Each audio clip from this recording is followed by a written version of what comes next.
Hello, this is Mike from Dimensional Walking, and today we're going to talk about something. And actually, I'm going to start this off as a question, and the question is, why don't we remember our encounters with aliens, angels, and elves? Okay, and there's other ones too we don't remember. So, from many years of experience in research, okay, and I have many years of experience in research, probably over 50 some years, I have come to a startling conclusion. At least one in four people you pass on the street has had an encounter with a being from another dimension. Not a dream, not a hallucination, but a genuine meeting with an animated intelligence that exists beyond our reality. These beings would range from the different types of alien beings, okay, the grays, reptiles, to fairies, elves, we people, angels, demons, and other entities that defy the conventional categorization. Okay? Let's define the otherworldly clearly. It refers to contact with a sentient being that originate from dimensions outside our own, whether spatial, temporal, or vibrational. These encounters are not limited to the UFO phenomena, but span folklore, mysticism, and modern metaphysical experiences. And yet, despite the frequency of these events, I believe, and there's other people also believe, that 95% of those who experiences them will never consciously remember them. Another 10% will have these kind of fleeting flashbacks. I've had some of these fleeting flashbacks. They're kind of this fragmented images, strange dreams, deja vu, moments that hint that there's something deeper going on. What even's more, what is even more fascinating is that many of these individuals have multiple encounters across their lifetime and still retain no memory of them. Okay? Big mystery, right? So, why do we forget? And why do they forget? I forget too. I'm sure I forgot some of my encounters. Okay? The first reason is trauma in the mind's defense mechanism. Okay? The first explanation lies in the realm of psychological trauma.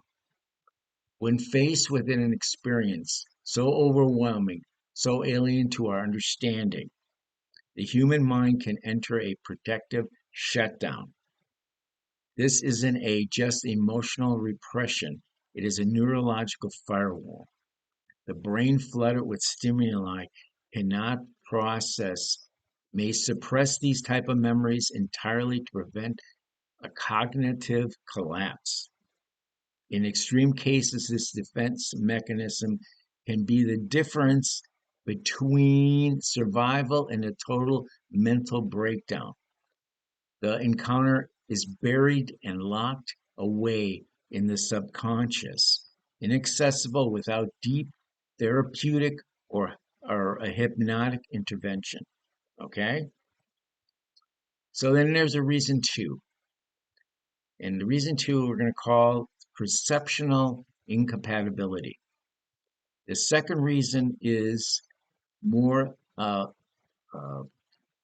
physiological or what do I call this? More philosophical, I guess is probably the better term. We cannot perceive what we cannot conceive. Our brains are wired to filter reality through a framework of logic, language, and cultural explanation or expectation. When something falls so far outside of that framework, say an alien being that communicates through light pulses or exists in multiple timelines simultaneously, the left hemisphere of the brain, our rational part, the logical part, the analytical part, rejects it completely outright. It tells the right hemisphere This is not possible. And the experience is discarded like a corrupted piece of data. Okay? This is why I've long believed that the true contact with interdimensional beings can only be occur through the right brain, the seat of where we have all our intuition, we have our imagination, we have our creativity. It's not just about seeing it, it's about allowing the possibility of, of seeing it. Children, artists, mystics often report these encounters more frequently, not because they're delusional, but because their minds are more open to the possibility. Okay? And because of that, they report it. They probably are not having them any more than anybody else. They just end up reporting them. Okay? And they end up having their minds are wide open. So the next reason is one that I don't want to say is the scary one, but it's where the beings are intentionally obstructing us from remembering them. And I guess it's probably unsettling because the beings don't want us to remember them, uh, whether for self-preservation, ethical boundaries. Maybe they've gone too far and they don't like that they've gone too far, so they just kind of, erase our memory, or maybe it's just straight out strategic concealment. Uh, so many of these things, I believe, are suppressed. Our memories are suppressed, and it's because of the aliens or because of whatever it is. It doesn't have to necessarily be aliens. We're talking about a whole gamut of different things that could be doing this to us. So they use probably what we'll call advanced form of psychological camouflage, such as screen memories that replace the event with something mundane, like walk in the woods or a visit with a friendly stranger. And this happens a lot because many times when I talk to people that supposedly, possibly have been abducted, I always ask them one thing. I always say, "Hey, tell me something about a vivid memory you have." And it could be mundane. It could be looking at a flower. It could be looking at the crack in the sidewalk. It could be all these strange things that make no sense. Why do you keep on remembering these type of things? Okay? And maybe I should just do a video on that because there'll be a whole lot of people that'll come up and say, "Oh my gosh, I see this thing. It just doesn't make any sense. Why do I keep on seeing this?" Well, there's a good chance you've been abducted, or there's a good chance you have some type of encounter. Okay, so so sometimes they may also employ more aggressive type techniques, wiping the memory clean, completely clean, with a precision that rivals only sophisticated neurological science. This isn't paranoia, it's a pattern of recognition.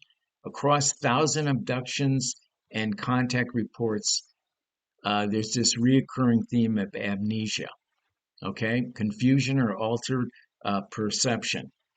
Governments and institutions may dismiss these accounts as fantasy, but the consistency of data suggests something else, a coordinated effort to remain hidden and make sure you don't remember what happened.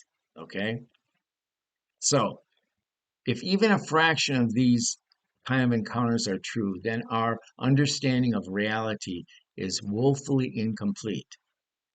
We live in a filtered world, cured by biology, culture, and unseen forces.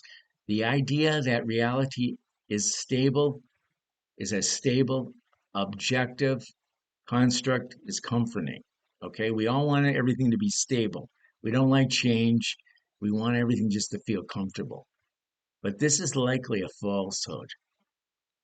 Quantum physics already hints to this, with particles behaving differently depending on observation, and the time itself appears malleable at subatomic levels. Okay? So, what happens when we accept that reality is porous, that beings from other dimensions walk among us, unseen and unremembered? It doesn't mean we have abandoned reason. It means we expanded it. We begin to ask better questions. What are the boundaries of consciousness? Can memory be hacked by external intelligence? Is imagination a gateway or a distraction? These are just some of the questions that we could all ask ourselves. So, in a few final things, to say reality is not what it seems is not just a poetic statement. It's a warning and an invitation. Okay. And again, as I told my audience over the years, I was sitting on a park bench in Peachtree City, Georgia, and in my mind, from an alien being, I'm absolutely certain that's exactly what it told me. It said, Mike, reality is not what it seems. And that was it. I never forgot that. And I'll keep on telling that story over and over again. So, the hidden majority, those 1 in 4, are not crazy. And I'm talking about the 1 in 4 people that I determined in my studies over all my years have had these encounters. They're not crazy, nor are they chosen. They are simply human. They're caught in a crossfire of multidimensional existence that our species is only beginning to glimpse. The veil is thin and sometimes it actually lifts. So the next time you pass someone on the street, consider this. They may have danced with fairies, flown with grays, or stood face to face with a being that defies all logic, and they may not even know it. Happy trails until we meet again. Bye bye.